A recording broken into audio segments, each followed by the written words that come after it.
Hello everyone, আমার Rome যাত্রা দ্বিতীয় দিনের নতুন একটি ব্লগে আপনাদের সবাইকে অনেক অনেক স্বাগত। আশা করি সবাই খুব ভালো আছেন, সুস্থ আছেন।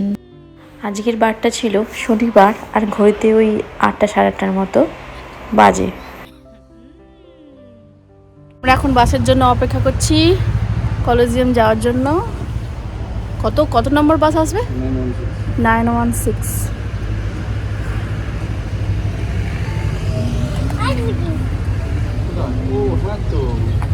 916-এর জন্য অপেক্ষা করছিলাম, তো আসেনি, তাই জন্যে 982টাও যায়, তো সেটাতেই আমরা চেঞ্জ করতে হবে।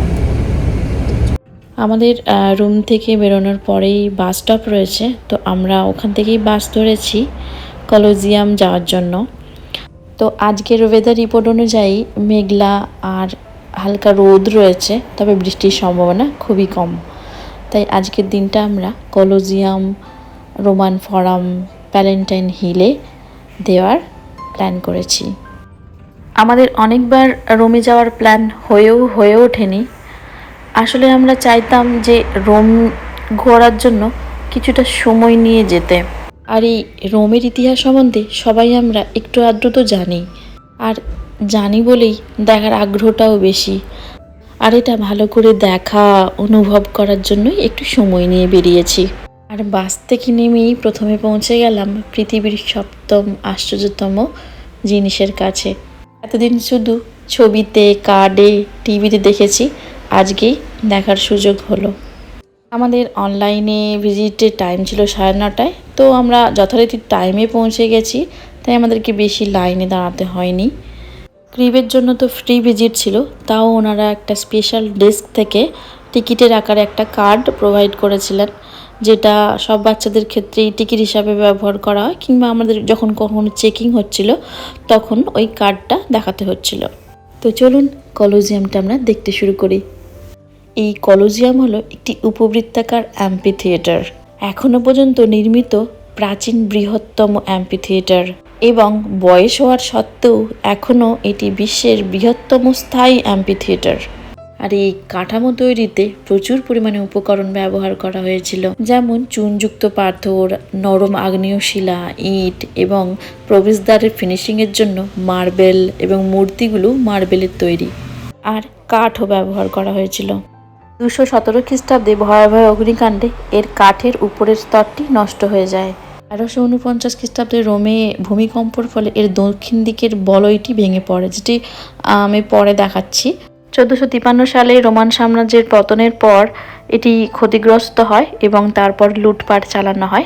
1800 শতকে সেন্ট পিটার ব্যাসিলিকা সহ আরও বিভিন্ন প্রকল্প নির্মাণের জন্য এটিকে নির্মাণের সামগ্রীর উৎস হিসাবে ব্যবহার করা হয়। 20 শতকে এটি পুনরুদ্ধার করা হয় এবং সংরক্ষণ করা হয়, কিন্তু এখনও আংশিকভাবে ক্ষতিগ্রস্ত ও অসম্পূর্ণ রয়ে গেছে। আর আমার বলার উদ্দেশ্য হলো, এত ধ্বংস হওয়ার সত্ত্বেও কলেজিয়াম প্রাচীন রোমের একটি আইকনিক প্রতীক, এবং প্রাচীন রোমানদের প্রকৌশল এবং স্থাপত্য দক্ষতার একটি প্রমাণ হিসাবে রয়ে গেছে। বর্তমানে রোমের এটি জনপ্রিয় পর্যটন আকর্ষণ, যেখানে 6 মিলিয়নেরও বেশি দর্শক আসেন। আর এই collegium, Roman from R প্যালেন্টাইন hill মিলে ইতালি গভর্নমেন্টকে প্রায় 63 মিলিয়নের মতো উপার্জন দেয়, যা ইতালির যে কোনো পর্যটক আকর্ষণের সর্বোচ্চ আয়। আর এই স্ট্রাকচারটা দেখুন কিভাবে সত্যি বানিয়েছে আগেকার মানুষেরা, যেটা এখনো পর্যন্ত রয়ে গেছে।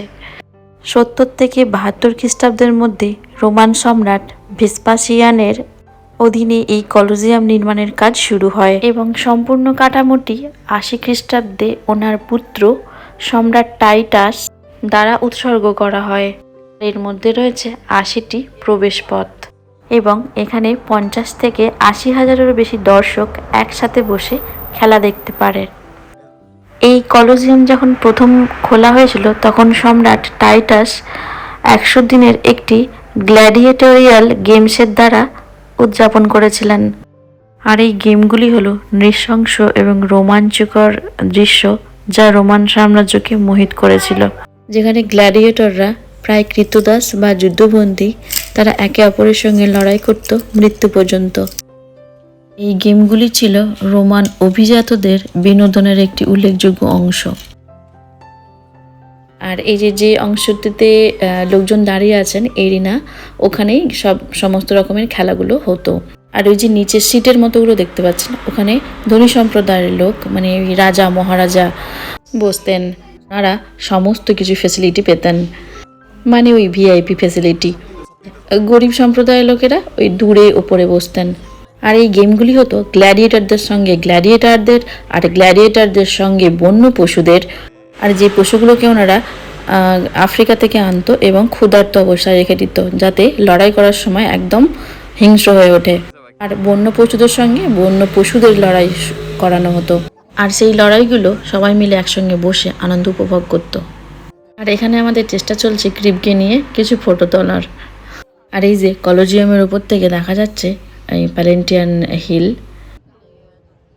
চলুন আমরা এবার নিচে যাব, নিচে থেকে দেখব গ্রাউন্ড ফ্লোরটা কেমন ছিল। আর এই যে লিফটের মধ্যে দিয়ে আমরা নিচে নামছি। শোনা যায় যে ইহুদি রোমের যুদ্ধে জেরুজালেম অবরোধের পর ইহুদিদের যে মন্দির, সেই মন্দির লুটপাট করা হয়। রাজা এই লুটপাটের সম্পত্তি থেকেই এই কলোজিয়াম বানানোর নির্দেশ দেন। আর ইহুদিদের বন্দি বানিয়ে রোমে আনা হয়, এই কলোজিয়াম নির্মাণের কাজে লাগানো হয়। আর এই যে আন্ডারগ্রাউন্ড, এই আন্ডারগ্রাউন্ডেই ক্রীতদাস এবং বন্য পশুদের লুকিয়ে রাখা হতো। আর গ্ল্যাডিয়েটর গেম ছাড়াও এখানে আরও বিভিন্ন রকমের গেম খেলা হতো, যেমন পশু শিকার, প্রকাশ্যে মৃত্যুদণ্ড। এখানটা জলে ভর্তি করে দেওয়ার পর নৌকা প্রতিযোগিতাও হতো। অপরাধীদেরকে ফাঁসি দেওয়া হতো, কিংবা নগ্ন নিরস্ত্র করে ওদেরকে মরণপণদের মুখোমুখি হতে হতো, যার ফলাফল আমরা সবাই জানি। আর এই যে ভূমিকম্পের ফলে এর বলয়টা ভেঙে পড়েছিল, কিন্তু তাতেও অনেক সুন্দরভাবে দাঁড়িয়ে রয়েছে। আর আমরা এখন যাচ্ছি প্যালেন্টাইন হিল আর রোমান ফোরামের দিকে। এখানে আমাদেরকে অনেকটাই লাইন দিতে হয়েছিল। আর এই রাস্তাটির নাম হলো ভিয়া স্যাক্রা স্ট্রিট, যেটি রোমানদের একটি পবিত্র রাস্তা।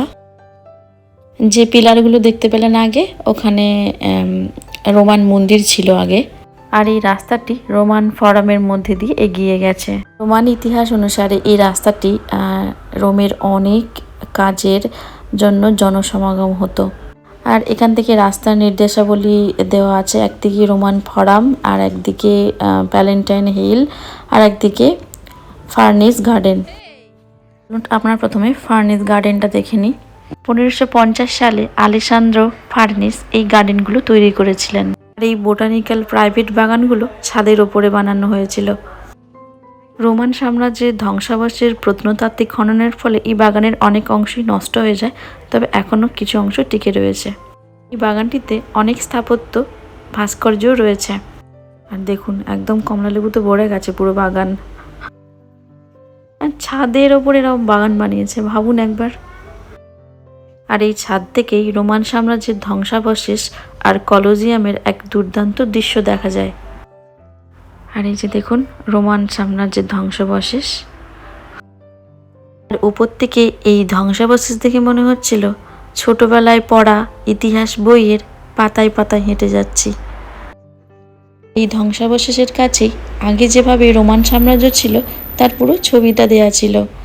আর সেই ছবির সঙ্গে এই ধ্বংসাবশেষ মিলিয়ে যদি রোমান সাম্রাজ্যকে কল্পনা করা হয়, তাহলে কল্পনার জগতে রোমান সাম্রাজ্যকে অনুভব করা যায়।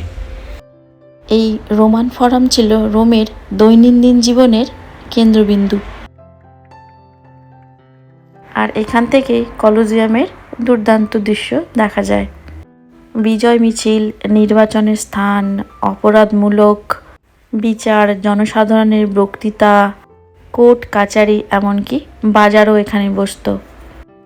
তাছাড়াও এখানে ব্যাসিলিকা, মন্দির, senate curia, temple of Vesta, temple of Saturn, temple of Vespasian তৈরি করা হয়েছিল। আজকে আমরা এর ধ্বংসাবশেষ শুধুমাত্র দেখতে পাচ্ছি, কিন্তু যদি আপনি দুর্দান্ত সেটিং করতে পারেন, তাহলে ওই সেটিংসের প্রতিটিতে ইতিহাস পুনরুজ্জীবিত করতে পারবেন। চলুন এবারে নিচে যাই। ওপর থেকে রোমান সাম্রাজ্যের ধ্বংসাবশেষ দেখলাম, পরে আবার নিচে গিয়ে কাছ থেকে ধ্বংসাবশেষটি দেখব।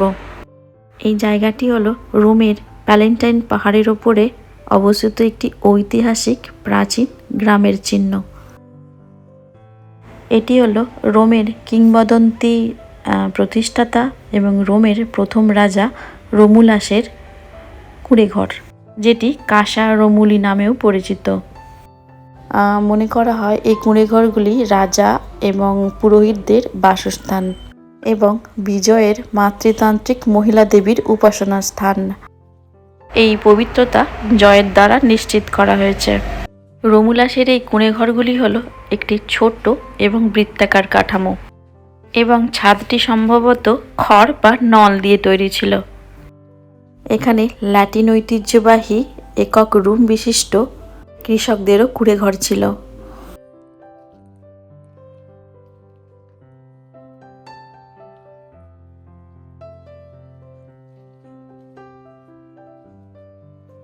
আর এই গাছটির মধ্যে রয়েছে অসংখ্য টিয়া পাখি আর টিয়া পাখির বাসা।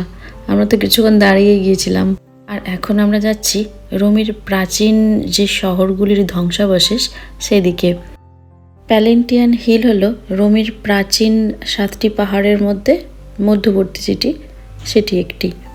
এখানে শহরের প্রাচীন অংশগুলো রয়েছে। এটিকে রোমান সাম্রাজ্যের প্রথম নিউক্লিয়াস বলা হয়। এখানে রাজা আগস্টাস থেকে শুরু করে অনেক রাজাদেরই ইম্পেরিয়াল প্রাসাদ তৈরি করা হয়েছিল। এই পাহাড়টিতে রোমান সাম্রাজ্যের বেশিরভাগ ধনী ব্যক্তিদের বাড়ি দ্বারা দখলে ছিল। আর এই প্যালেন্টাইন ছিল ইতালির উপদ্বীপের টাইবার নদীর কাছে একটি প্রাচীন শহর।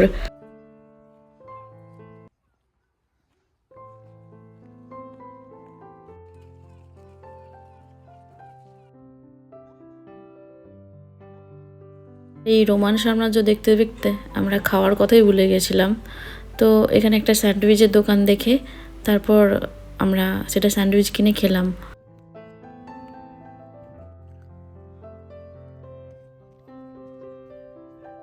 আর এগুলি হলো বিভিন্ন প্যালেসের ধ্বংসাবশেষ, যেখানে রাজারা তাদের ব্যাঙ্কোয়েট ডিনার করতেন। আর এটি হলো প্যালেন্টিয়ানের স্টেডিয়াম, যেখানে সম্রাট ডোমিশিয়ানের ব্যক্তিগত রেস কোর্স ছিল। ঘোড়া দৌড়ের প্রতি বিশেষ অনুরাগী ছিলেন তিনি তার বিশাল প্রাসাদের পাশে এটি তৈরি করেছিলেন।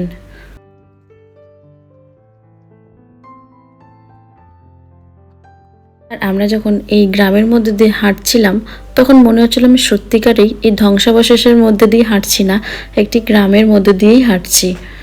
আর এখানে সমস্ত ধ্বংসাবশেষের জিনিসগুলোতে নাম লেখা রয়েছে। আর ক্রিবও এই ধ্বংসাবশেষ দেখতে দেখতে ক্লান্ত হয়ে গেছে, আর স্ট্রলারে বসবে না, এবারে হাঁটতে শুরু করেছে। আর এটি হলো সম্রাট ডোমাস আগস্টানার প্যালেসের উঠোন।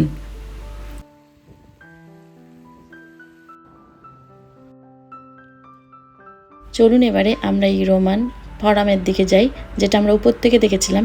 এবারে একটু নিচ থেকে দেখে নিই। এটি হলো অ্যান্টোনিনাস ও ফৌস্টিনার মন্দির। এটি একটি রোমান মন্দির, যা রাজা তার স্ত্রীর স্মৃতির প্রতি শ্রদ্ধা জানাতে এটি নির্মাণ করেছিলেন। এটি রোমান ফর্মের সবথেকে আশ্চর্যজনক স্মৃতিস্তম্ভগুলির মধ্যে একটি, যা ওই পবিত্র রাস্তা আয়া সাকরাতে রয়েছে। এই সাম্রাজ্য ওই ক্যাপিটলন পাহাড়ের নিচু জমিতে অবস্থিত। রোমান ফরাম প্রজাতন্ত্রের সময় জনসভা, আইন আদালত, খোলা বাতাস, বাজারের সঙ্গে সারিবদ্ধ ছিল। পরে এটি আকর্ষণীয় মন্দির এবং স্মৃতিস্তম্ভগুলির স্থান হয়েছিল। আর এটি হলো স্যাটার্ন টেম্পল, আর এর ডান দিকে রয়েছে ভেসপাসিয়ান টেম্পল, যেগুলির কলমগুলি এখনো দাঁড়িয়ে রয়েছে। তো চলুন আজকের ভিডিওটা আমি এখানেই শেষ করছি, কারণ ভিডিওটা অনেক বড় হয়ে গেছে। আজকের দিনের ঘোরাটা আমি আবার দ্বিতীয় পার্টে অন্য ভিডিওতে শেয়ার করব। আর আমার ভিডিও যদি ভালো লাগে তাহলে প্লিজ সাবস্ক্রাইব করবেন এবং লাইক, কমেন্ট আর শেয়ার করতে ভুলবেন না। দেখা হচ্ছে আবার একটি পরবর্তী নতুন ব্লগে। ততক্ষণের জন্য বাই বাই। সবাই খুব ভালো থাকবেন, সুস্থ থাকবেন।